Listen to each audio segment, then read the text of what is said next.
Mettre fin à la médecine libérale de garde entre minuit et 8 heures du matin.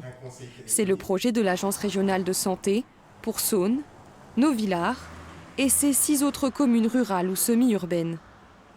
Les appels de nuit sont rares, seulement 11 actes en moyenne par an selon l'ARS. Un argument irrecevable pour ce professionnel.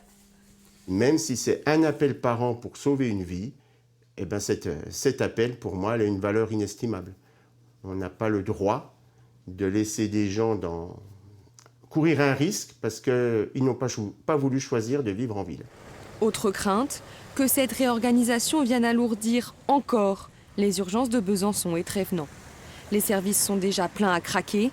Pour les soulager, le gouvernement entend développer la médecine de ville. Mais avec cette décision, l'ARS va à l'encontre des ambitions gouvernementales, selon cet urgentiste.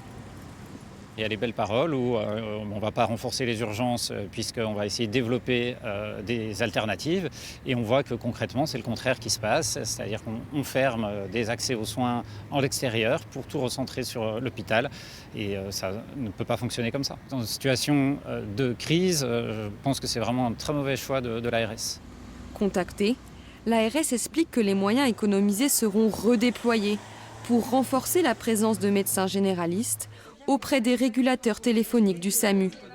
La suppression des soins de nuit pourrait être effective d'ici 2 semaines.